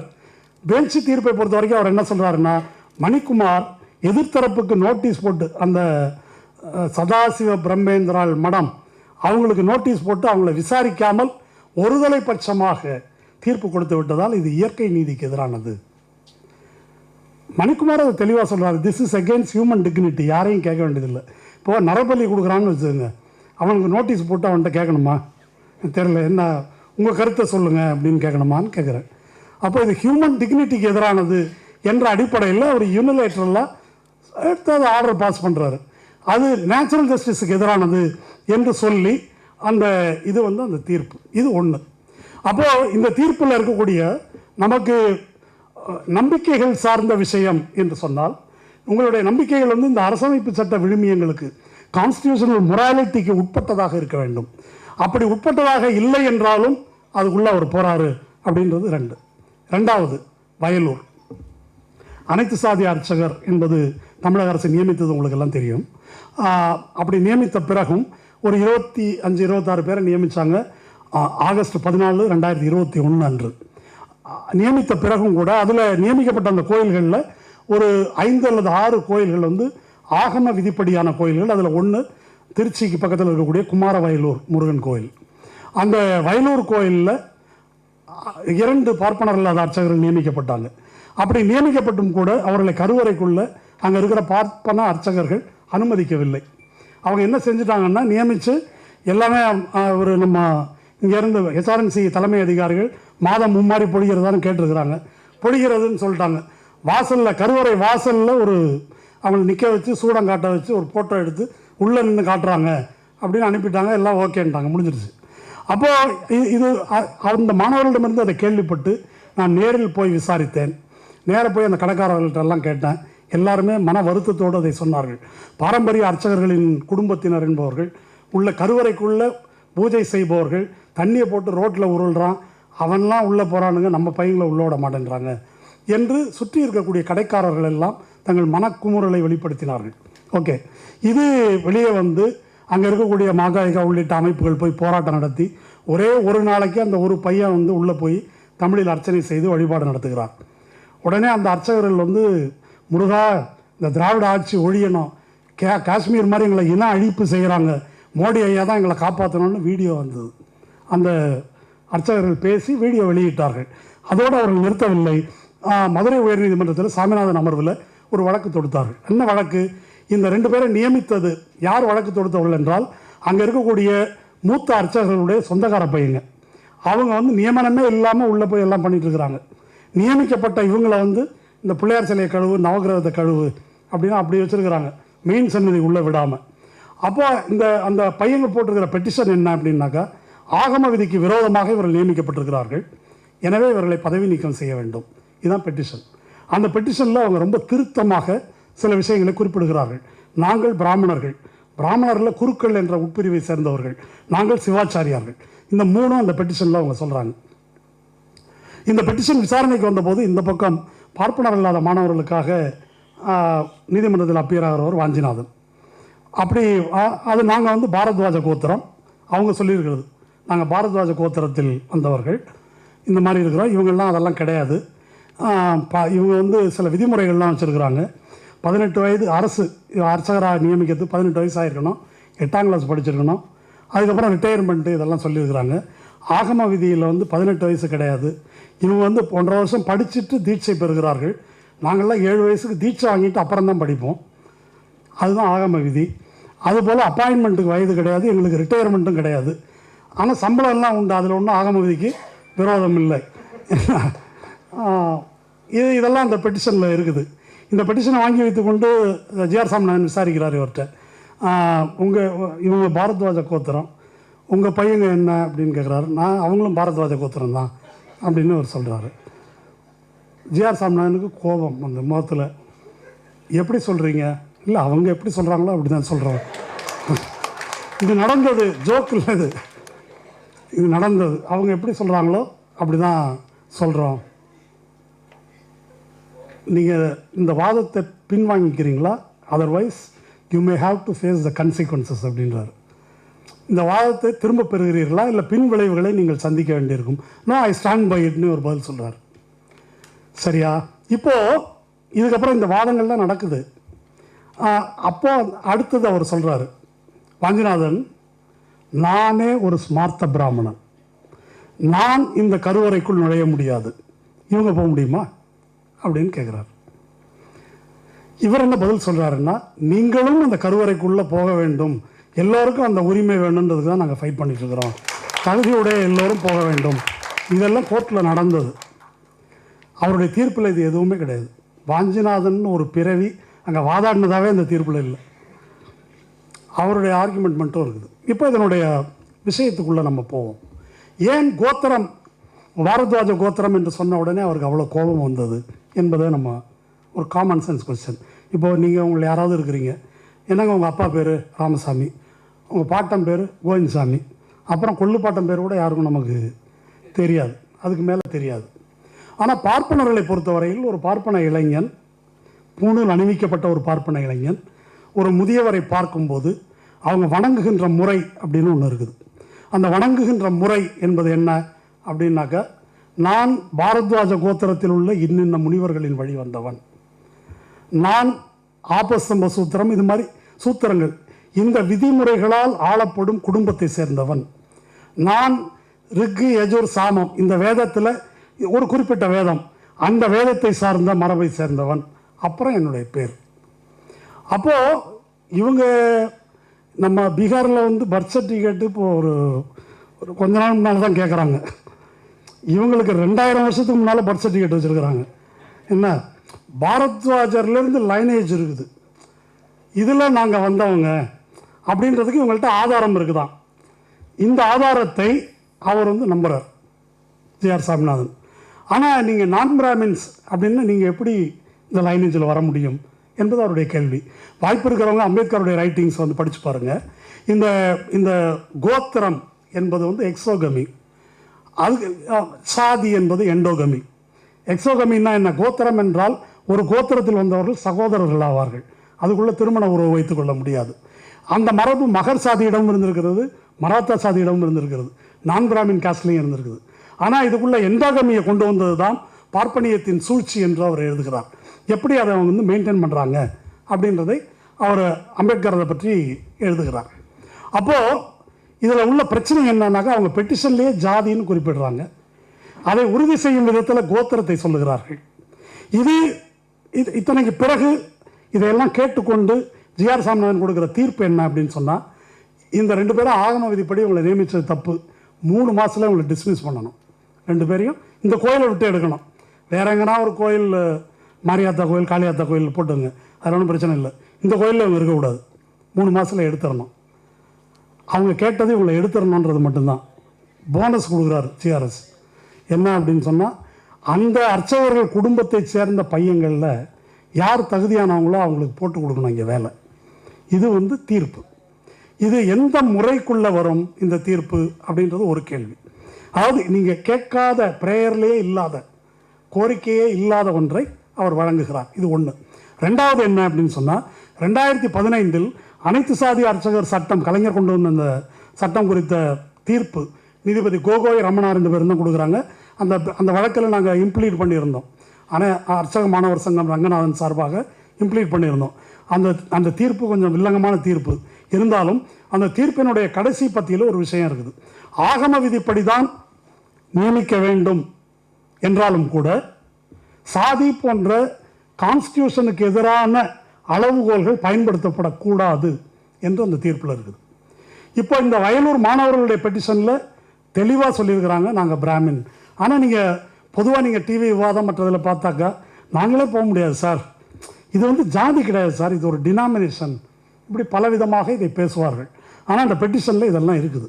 இதெல்லாம் இருந்த போதும் அப்படி ஒரு தீர்ப்பை அவர் வழங்கி இருக்கிறார் அப்படின்றது தான் இது. இரண்டாவது, இந்த முறை மீறல்கள். இந்த தீர்ப்பு சேலஞ்சு பண்ணப்பட்டு பெஞ்ச் இந்த தீர்ப்பை ரத்து செய்கிறது, ஸ்டே பண்ணிடுது. அதே போல் இந்த கீரிப்புள்ள கேஸ் இருக்குல்ல, எச்சியலையில் உருள்றது, அதுவும் பெஞ்சுக்கு போய் இது ஜுடிஷியல் இன்டிசிப்ளின் என்று சொல்லி பெஞ்ச் அதை ரத்து செய்கிறது. தீர்ப்பிலேயே இது இருக்குது. இப்போது இது 2 ரொம்ப நிறைய கேஸ் ஆகிட்டதுனால மூணாவது ஒன்று சொல்கிறேன். ஒரு வெளியீட்டகம், ஒரு தமிழ் வெளியீட்டகம், அவங்க வந்து உங்களுக்கு தெரியல இல்லையா, பப்பாசி நம்ம இது நடத்துகிறாங்கல்ல, புத்தக கண்காட்சி நடத்துவதற்கான பதிப்பகங்களால் உருவாக்கப்பட்ட ஒரு அமைப்பு பப்பாசி. அந்த பப்பாசியில் வந்து பப்பாசிக்கு எதிராக ஒரு பதிப்பகத்தை சேர்ந்தவர் ஒரு வழக்கு போடுறார். என்ன வழக்குன்னா, ரிட் ஆஃப் மேண்டமஸ். அது மதுரை பெஞ்சில் போடுறாரு, பப்பாசி சென்னையில் இருக்குது. ரிட் ஆஃப் மேண்டமஸ் ஆர்டிகிள் 226 கீழே போடப்படுகின்ற வழக்கு அநேகமாக அரசுக்கு எதிராக ஒரு குடிமகன் தன்னுடைய உரிமையை நிலைநிறுத்திக் கொள்வது என்ற கோணத்தில் போடப்படுவது. இப்போ பப்பாசி வந்து அரசாங்கமா? இது வந்து பதிப்பாளர்களுடைய ஒரு கூட்டமைப்பு அதை வந்து நடத்துது. அதுக்கு எதிராக போடுற வழக்கு ஆர்டிகல் 226 எப்படி வராது அப்படின்னு பப்பாசி சார்பில் வாதாடுறாங்க. ஒன்று. ரெண்டாவது அவங்க என்ன சொல்கிறாங்கன்னா, என்னங்க இது மதுரை கோர்ட்டில் போட்டிருக்கிறாங்க, நாங்கள் மெட்ராஸில் இருக்கிறோம், இது வந்து ஜூரிஸ்டிக்ஷன் இல்லை.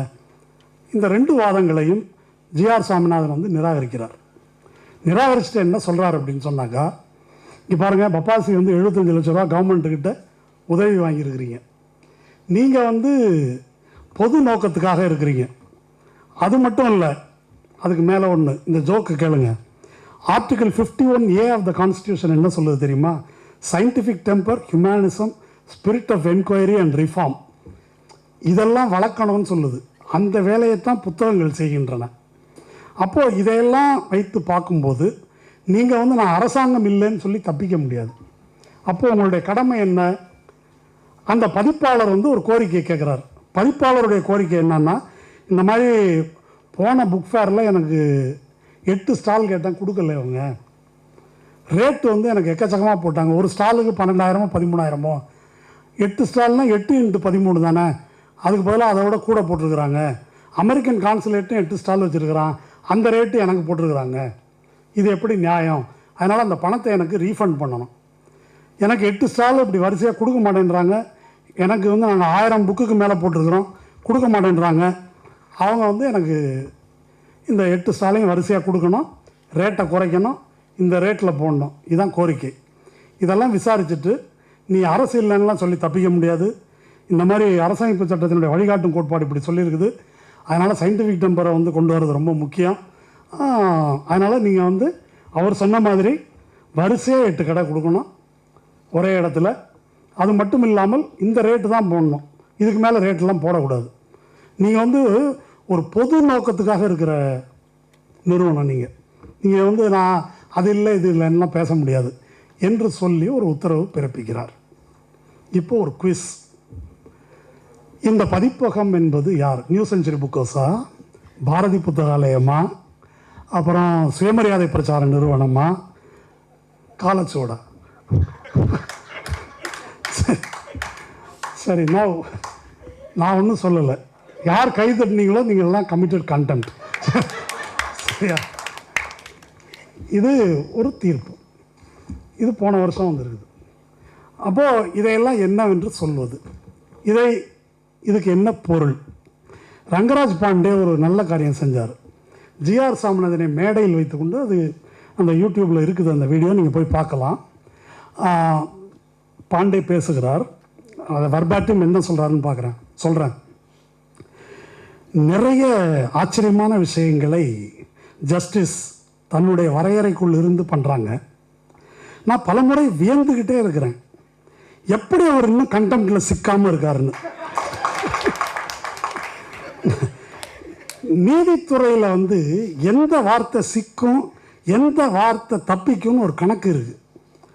ஜஸ்டிஸ் வந்து அந்த பார்டரில் நின்று விளையாடுவார் பாருங்க, ஆச்சரியமாக இருக்கும். இது வந்து பாண்டே. இப்போது இந்த பார்டரில் நின்று எப்படி விளையாடுறாருன்றதான் நம்ம பேசிகிட்டு இருக்கிறோம் இல்லையா? இந்த ஆட்டம், இந்த கால்பந்து விளையாட்டில் டிஃபென்ஸ் ஆடுற மாதிரி எதிர்த்தரப்போட காலை அடித்து உடைப்பாங்கல்ல, அது ஃபவுலா இல்லையான்னு ரெஃப்ரி கண்ணில் படாத மாதிரி, அப்படி ஒரு ஆட்டம். அப்போது இதுதான் நான் சொல்லலை, இதை பாண்டே சொல்கிறார். எப்படி இன்னும் கண்டெம்ட்டில் சிக்காமல் இருக்கிறீங்க? அந்த மேடையில் ஜிஆர் சாமிநாதன் இருக்கிறார் என்பது சிறப்பு. அவரும் அதை ரசிக்கிறார். அப்போ இதை நாம் வந்து புரிந்து கொள்ள வேண்டும். நேரம் குறைவாக இருக்குது, இன்னும் நிறைய போகுது. பலர் கேள்விப்பட்டிருப்பீங்க, மாரிதாஸுக்கு வந்து ஒரு எஃப்ஐஆர் போட்டாங்க. நம்ம இராணுவ தளபதி விமான விபத்தில் இறந்த உடனே இதில் சதி அப்படின்னு ஒன்று எழுதின உடனே அவர் மேலே ஒரு எஃப்ஐஆர் போட்டாங்க, அப்படி வதந்தி பரப்புறாருன்னு. 4 நாளில் அந்த எஃப்ஐஆரை குவாஷ் பண்ணார். ஒரு எஃப்ஐஆர் போட்டு அதில் எந்த இன்வெஸ்டிகேஷனும் நடக்கலை. இதெல்லாம் வந்து கின்னஸ் ரெக்கார்டில் குறிப்பிட வேண்டியது. இது எங்கேயும் எப்போவும் நடந்ததில்லை. குவாஷ் பண்ணிவிட்டு அவர் வந்து ஒரு விசில் ப்ளோயர், அவரை பற்றி ஒரு புகழ், மாரிதாஸை பற்றி, இதெல்லாம் அந்த தீர்ப்பில் இருக்குது. அதுபோல் சவுக்கு சங்கர் அவர் கைது செய்யப்பட்ட போது அவர் மேலே இவர் கண்டெம்ட் போட்டார். அப்புறம் அதுக்கு பிறகு அவர் குண்டாஸில் கைது செய்யப்பட்ட போது அந்த குண்டாஸை ரத்து செய்யும் போது ஒரு குண்டாஸ் ஆக்ட் போட்டிருக்கிறோம்னாக்கா அதை ரத்து செய்வதன் போது அரசுக்கு நோட்டீஸ் அனுப்பணும், நீ என்ன சொல்கிறான்னு கேட்கணும். அரசு வாதத்தை கேட்டு அதுக்கு பிறகு தீர்ப்பு பிறப்பிக்கலாம். அதை கேட்கவே தேவையில்லை அப்படின்னு இவர் ரிலீஸ் பண்ணுறாரு. இன்னொரு ஜட்ஜு அதை ஒத்துக்கலை, அவர் பாலாஜின்னு நினைக்கிற அந்த ஜட்ஜு பேர். அவர் வந்து டிசன் நோட்டு போடுறாரு. இந்த தீர்ப்பை எழுதும்போது அவர் என்ன சொல்கிறார், ஒரு 2 பேர் என்னை பார்த்தாங்க, இந்த வழக்கில் தலையிட்டார்கள் அப்படின்னு ஒரு கமெண்ட் கோர்ட்டில் பாஸ் பண்ணுறாரு. இப்படி 2 பேரும் முரண்பட்ட தீர்ப்புகளை வழங்கியதால் 3வது ஜட்ஜுக்கு ரெஃபர் பண்ணப்படுது. அந்த 3வது ஜட்ஜு ஜஸ்டிஸ் ரவி ஜெயச்சந்திரன் நினைக்கிறேன். அவர் இந்த மாதிரி கமெண்ட் பாஸ் பண்ணதை விமர்சனம் பண்ணுறாரு. பண்ணிவிட்டு நோட்டீஸ் போடாமல் செஞ்சது தப்புன்னு தீர்ப்பு கொடுக்குறாரு. அப்போது ஒரு ப்ரிவென்டிவ் டிடென்ஷன், குண்டாஸ் ஆக்ட் அல்லது என்எஸ்ஏ போன்ற வழக்குகளில் அரசு தரப்புக்கு ஒரு நோட்டீஸ் கூட கொடுக்காமல் அப்படி போகிறது, இதெல்லாம் எந்த முறையிலும் வராது. இன்னும் நிறைய இருக்குது, சொல்வதற்கு நேரம் இல்லை.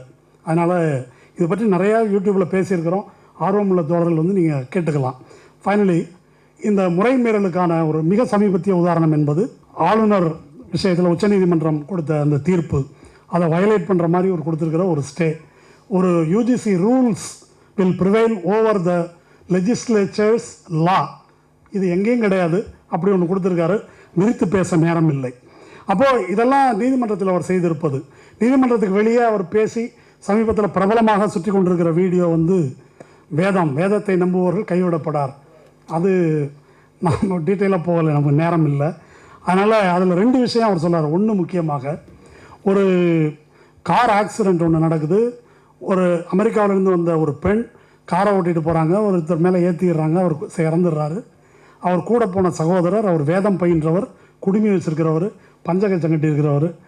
அவர் சகோதரி அமெரிக்காவுக்கு போகணுன்றதுக்காக குற்றத்தை தானே ஏற்றுக்கொண்டு அதுக்கு தண்டனை ஜட்ஜு 18 மாதம் கொடுத்துட்றாராம். அப்போ இவர் என்ன கமெண்ட் பாஸ் பண்ணுறாருன்னா, இதுக்கெல்லாம் 6 மாதம் தான் தண்டனை கொடுக்கணும், அவர் குடுமி வச்சுருந்தனாலே இன்னும் அவருக்கு 18 மாதம் கொடுத்துட்டாங்க. இப்போ அவர் தன்னை பற்றி சொல்வது என்ன, வாஞ்சிநாதன் எனக்கு காஸ்ட் மோட்டிவ் கற்பிக்கிறார். ஆனால் இவர் சொல்கிறது என்ன, குடுமி வச்சதுனால 18 மாதம் கொடுத்துட்டாங்க அப்படின்னு அந்த ஜட்ஜுக்கு காஸ்ட் மோட்டிவ் தான் இவர் அட்ரிபியூட் பண்ணுறாரு. அப்படி தீர்ப்பு சொல்லிவிட்டு அதுக்கு மேலே அவர் போகிறார். அந்த மனிதர் இவர்கிட்ட வந்தாராம். இவர் அப்பீலுக்கு வழக்கை எடுத்துக்கிட்டார். அப்பீலுக்கு வழக்கை எடுத்து வாதாடினார். அதுக்கு சாட்சிகளே இல்லை, கண்ணால் கண்ட சாட்சிகளே இல்லை. அதனால் அவர் விடுதலை செய்யப்பட்டு விட்டார். இதிலிருந்து என்ன தெரிகிறது என்றால், ஒருத்தன் வேதம் படித்தா அவனை வேதம் காப்பாற்றும் என்பது தெரிகிறது என்று ஒரு பொது மேடையில் அவர் பேசியிருக்கிறார். அது வரேன் அதுக்குள்ளே வரேன் அப்படின்னு சொல்கிறார். இப்போது லீகலாக இந்த தீர்ப்பு இல்லீகல். ஜேஆர்எஸ் பேசுகிறது எனக்கு தெரிந்த வரைக்கும். ஒரு கார் இது என்ன டிரைவர்லெஸ் காராக, இது தானாக போய் ஆளே இல்லாமல் அடிச்சிருச்சா? இப்போது அந்த கார் ரெஜிஸ்டர் ஆகிருக்குது. இப்போ ஐ விட்னஸே இல்லாத இடத்துல இந்த சாவு நடந்திருந்தால் யாருக்குமே குற்றம் இல்லையாது. ஐ விட்னஸ் இருக்கணுமா? இது சட்டம் தெரிந்தவர்கள் தான் சொல்லணும். அப்படி அல்ல அப்படின்னு நினைக்கிறேன். அந்த தீர்ப்பு அப்படி வருவதற்கு காரணம் அதில் சொல்கிறாரு, அவர் அந்த ஜட்ஜு என்னோடய கிளாஸ்மேட்டுன்னு சொல்கிறார். அப்போது இந்த வேதம் படித்தது அப்படின்னு சொல்கிறது, அதனால் விடுதலை செய்யப்பட்டார் அப்படின்னு சொல்கிறது, இதை நான் எதுக்கு பொறுத்தரேன்னா, சங்கராச்சாரி ஜெயேந்திர சரஸ்வதி விடுதலையானதும் அப்போ அவர் வேதம் பயின்றவர் அப்படின்றதுனால தான் அந்த கொலைக்கேசில் இருந்த அத்தனை சாட்சிகளும் பிறகு சாட்சியாக மாறினவா அப்படின்ற கேள்வி இருக்குது. அப்படி தானே நடந்தது இல்லையா? அப்போது இந்த கேள்விக்கு என்ன விடை? அவர் வேதம்னு சொல்லியிருக்கிறது சொல்லிட்டார். அவங்களுடைய வழக்கு ஒன்று இருக்குது, தர்மோ ரட்சதி ரட்சிதகா. தர்மத்தை நீங்கள் காப்பாற்றினால் தர்மம் உங்களை காப்பாற்றும். தர்மம்னா என்ன? தான தர்மம் இல்லை, தர்மம்னா லா தான் தர்மம். அதான் கீதையில் சொல்வது, யதாகி தர்மஸ்யா என்று சொன்னால், இந்த லா எப்பொழுதெல்லாம் மங்குகிறதோ அப்போ நான் அவதரிப்பேன் என்பது மனு தர்மம் தானே. அது மாதிரி நிறையா இருக்குது. அப்போது அந்த லாவை நம்ம காப்பாற்றினா லா நம்மளை காப்பாற்றும். அதுதான் அவர் சொல்ல வருவது. யூஏபிஏவை நம்ம காப்பாற்றினா யூஏபிஏ நம்மளை காப்பாற்றும். பிஎம்எல்ஏவை நம்ம காப்பாற்றினா பிஎம்எல்ஏ நம்மளை காப்பாற்றும் இல்லையா? அந்த மாதிரி நீங்கள் வரிசையாக சொல்லிட்டு போகலாம். அதுதான் இது. அப்போ கன்வில்கர் பிஎம்எல்ஏக்கு தீர்ப்பு கொடுக்குறாரு. யூஏபிஏ 2019 ஒரு அமெண்ட்மெண்ட் கொண்டு வந்தாங்க, இண்டிவிஜுவலாகவே ஒரு டெரரிஸ்ட்னு. இன்றைய வரைக்கும் அது நீதிமன்றத்தில் கிடக்குது, விசாரிக்கப்படலை. அப்போது இது ஏதோ பகவான் கிருஷ்ண பரமாத்மா அன்னைக்கு சொன்னார்ன்றதல்ல, இன்று வரையில் அதுதான் உண்மை. அதைத்தான் அவர்கள் செய்து கொண்டிருக்கிறார்கள். அதுக்கு மேலே நிறைய விஷயங்கள் இருக்குது.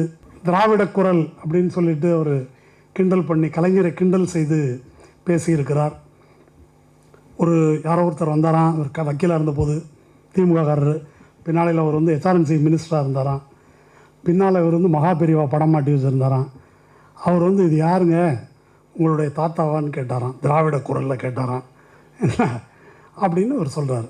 அப்போது மகா பெரியவாவில் கூட தெரியல இவங்க ஹெச்ஆர்என்சி மினிஸ்டரா அப்படின்றது தான் அவர் இதை சொன்ன உடனே எல்லோரும் சிரிக்கிறார்கள். அவர் மகா பெரியவா ஜெகத்குரு அப்படின்னு சொல்கிறாங்க. நீ பாருங்கள், இப்போ கமலஹாசனை கூட தான் உலகநாயகன்னு சொல்கிறான். இப்போ போய் ஸ்டீஃபன் ஸ்பீல்பர்கிட்ட உலகநாயகன் யாருன்னு உனக்கு தெரியுமான்னு கேட்டாங்க. இது கூட தெரில, நீ எல்லாம் ஒரு டைரக்டரா அப்படின்ற மாதிரி ஜெகத்குருன்னு இவங்க சொல்லிக்கிறாங்க. சிருங்கேரி மடமே ஒத்துக்கிறது இல்லை. நீங்கள் பார்த்தீங்கன்னாக்கா சிருங்கேரி மடம் தட்சிணாம்நாய சிருங்கேரி மடம்னு சொல்லுவாங்க. சவுத் இந்தியாவுக்கே நான் தான்றது அவங்க சொல்கிறது. இது கும்பகோணம் மடம். நீங்கள் கும்பகோணம் டிகிரி காஃபி, நீ சாங்கோசையில் ஒரு காப்பி கடை வச்சுட்டா இன்டர்நேஷ்னல் டிகிரி காப்பியா அப்படின்னு ஆக முடியாது இல்லையா? அப்போது அது அப்படி ஆள் மாதிரியும் அவரை ஏன் தெரியல. அவர் சாதியை பற்றி தீண்டாமை பற்றி எழுதியிருக்கிற கதையெல்லாம் மிகப்பெரிய கதை இல்லையா? அதனால் திராவிட குரல் அப்படின்னா ஆரிய குரல் எப்படி இருக்கும்னு அடுத்த கேள்வி வருது. ஆரிய குரல் எப்படி இருக்கும் அப்படின்னு ரிக்வேதத்தில் இருக்குது. தவளை மாதிரி இருக்கும். வேதம் பார்ப்பனர்கள் சொல்வது மழைக்கால தவளைகளை போல் ஒலிக்கிறது அப்படின்னு ரிக்வேதம் இருக்குது. உன்னை மாகாய்க்கால ஒரு பாட்டு எழுதியிருக்கிறோம். நமகா யமகான்னு ஒரு தவளை பாஷை இல்லை, எங்கே போய் பிடிச்சிங்கடா இந்த தேவ பாஷன் அந்த பாட்டு என்ன அது. அப்போது நாசி ஹிம்லர் ஒரு காரியம் செய்தான் 1930s. இங்கே திபெத்துக்கு ஆரியர்கள் மூத்த ஆரிய குடிகள் இங்கே இமாலயாஸில் இருக்கிறாங்கன்னு அவனுக்கு ஒரு கணக்கு. அதுக்காக சயின்டிஸ்ட் ஒரு 5 பேரை அனுப்பி ஒரு எக்ஸ்பெடிஷன் பிரிட்டிஷ் இந்தியா ரூல்லே திபேத்தில் போய் அங்கே இருக்கிறவங்கலாம் கூப்பிட்டு அவன் மூக்கு மண்டையோடு இதெல்லாம் அளந்து பார்த்துருக்குறாங்க. Original Aryan race, Nordic Aryan race அது இருக்கா, அதை பற்றி புத்தகங்கள்லாம் வந்திருக்கு. நேரம் கருதி விட்டுடுறேன். அப்போது ஒரு ரேசிஸ்ட் பார்வை திராவிட இயக்கம் பற்றி பேசுவது என்பதில் இருக்கிறதை நாம் பார்க்குறோம். அப்போ இதில் எல்லாத்தையும் ஒரு கேள்வி வருது. ஒரு கேள்வி என்னென்னா, இப்போது அவர் சொன்னார்ல, உள்நோக்கம் கற்பிக்கக்கூடாது, உள்நோக்கம் கற்பிக்கக்கூடாது. இந்த ஜட்ஜ் இப்போது கண்டெம்ட்டை சிஜேஐ விசாரிக்க வேண்டும் என்று பாஸ் பண்ணியிருக்கிற ஆர்டரில் ஒன்று சொல்கிறாரு. இது ரொம்ப முக்கியம்.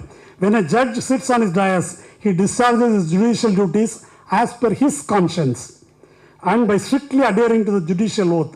He can't be seen as carrying out his caste or religious label on the bench. If someone continues to have such a perception, he obviously has jaundiced eyes. இப்போ எனக்கும் வாஞ்சிநாதனுக்கும் தான் காமாலை கண். அவர் கரெக்டாக இருக்கார் இல்லையா? அப்படி பார்ப்பவர்கள் காமாலை கண். அவர் அதில் என்ன சொல்கிறாரு, தன்னுடைய மனசாட்சிக்கு ஏற்ப நடக்கிறார் ஒரு நீதிபதினு சொல்கிறார். அதுதான் நானும் சொல்கிறேன், உங்கள் மனசாட்சிக்கு ஏற்ப தான் நடக்கிறீங்க.